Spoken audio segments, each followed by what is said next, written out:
ಇಲ್ಲೊಂದು ಆಸ್ಪತ್ರೆಯನ್ನು ಸಚಿವ ದ್ವಯರು ಉದ್ಘಾಟನೆ ಮಾಡಿ 1 ವರ್ಷ ಕಳೆದರೂ ಸಹ ಆ ಆಸ್ಪತ್ರೆಯಲ್ಲಿ ವಾರಕ್ಕೆ ಒಂದೇ ಒಂದು ದಿನ ಚಿಕಿತ್ಸೆ ಭಾಗ್ಯವಿದೆ. ಆದರೆ ಇದುವರೆಗೂ ಖಾಯಂ ವೈದ್ಯರೇ ಇಲ್ಲ. ಅದ್ಯಾವ ಆಸ್ಪತ್ರೆ ಅಂತೀರಾ? ಈ ವರದಿ ನೋಡಿ.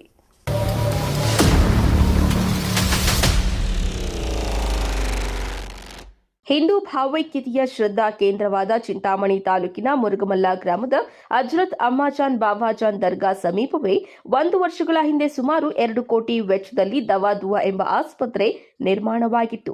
ರಾಜ್ಯ ಸರ್ಕಾರದ ಆರೋಗ್ಯ ಸಚಿವರಾದ ದಿನೇಶ್ ಗುಂಡೂರಾವ್, ಚಿಕ್ಕಬಳ್ಳಾಪುರ ಜಿಲ್ಲಾ ಉಸ್ತುವಾರಿ ಸಚಿವರಾದ ಡಾ ಎಂಸಿ ಸುಧಾಕರ್, ರಾಜ್ಯದ ಮುಖ್ಯಮಂತ್ರಿಗಳ ರಾಜಕೀಯ ಕಾರ್ಯದರ್ಶಿ ನಸೀರ್ ಅಹ್ಮದ್ ಸೇರಿದಂತೆ ಉದ್ಘಾಟನೆ ಮಾಡಿ 1 ವರ್ಷ ಆಯಿತು.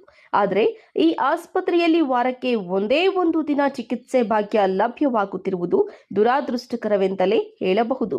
ದರ್ಗಾಗೆ ಅಪಾರ ಸಂಖ್ಯೆಯಲ್ಲಿ ಭಕ್ತಾದಿಗಳು ಬರುವುದಲ್ಲದೆ ಮಾನಸಿಕ ಅಸ್ವಸ್ಥರ ಸಂಖ್ಯೆಯೂ ಸಹ ಇಲ್ಲಿ ಹೆಚ್ಚಾಗಿದೆ.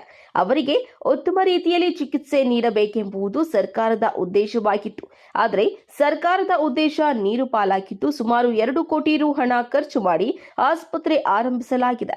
ಆದರೆ ಇದುವರೆಗೂ ಖಾಯಂ ವೈದ್ಯರನ್ನ ಸರ್ಕಾರ ನೇಮಕ ಮಾಡದೇ ಇರುವುದು ಬೇಸರದ ಸಂಗತಿಯಾಗಿದೆ. ಆಸ್ಪತ್ರೆ ವಾರಕ್ಕೆ ಒಂದೇ ದಿನ, ಅದು ಬುಧವಾರ ಮಾತ್ರ ತೆರೆಯಲಾಗುತ್ತದೆ. ಗ್ರಾಮದ ಸರ್ಕಾರಿ ಆಸ್ಪತ್ರೆ ವೈದ್ಯರೇ ಇಲ್ಲಿಯೂ ಸಹ ಕಾರ್ಯನಿರ್ವಹಿಸುತ್ತಿದ್ದಾರೆ. ಆದರೆ ಚೀಟಿಯಲ್ಲಿ ರೋಗಿಯ ಹೆಸರನ್ನ ಬರೆದು ಬೇರೆ ಕಡೆಗೆ ರೆಫರ್ ಮಾಡುವುದು ಇವರ ಕೆಲಸ ಅಷ್ಟೇ. ಆಸ್ಪತ್ರೆಯ ಒಳಗೆ ಇರುವ ಬೆಡ್ ಮತ್ತು ಇತರೆ ಯಂತ್ರೋಪಕರಣಗಳ ಕವರ್ ಸಹ ಇದುವರೆಗೂ ತೆಗೆದೇ ಇಲ್ಲ. ಇಲ್ಲಿ ಮಾನಸಿಕ ಅಸ್ವಸ್ಥರು ಭೇಟಿ ನೀಡಿದ್ರೆ ಈ ದರ್ಗಾದಲ್ಲಿ ಗುಣವಾಗುತ್ತದೆ ಎಂಬ ನಂಬಿಕೆ ಇರುವ ಕಾರಣ ಇಲ್ಲಿಗೆ ಅಪಾರ ಸಂಖ್ಯೆಯಲ್ಲಿ ಮಾನಸಿಕ ಅಸ್ವಸ್ಥರು ಸಹ ಬರುತ್ತಿರುತ್ತಾರೆ.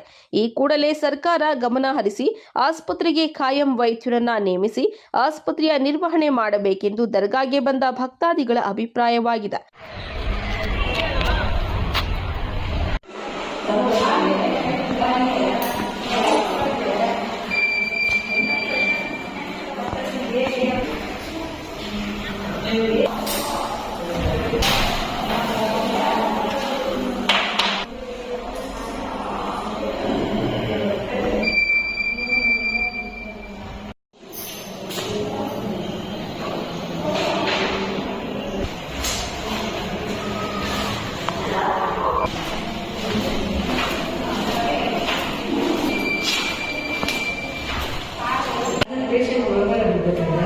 ಮೇಡಮ್ ನಿಮಗೆ ಮಾತಾಡಿ ಗೊತ್ತಿಲ್ಲ, ನಾನು ಕೇಳ್ತಾನೆ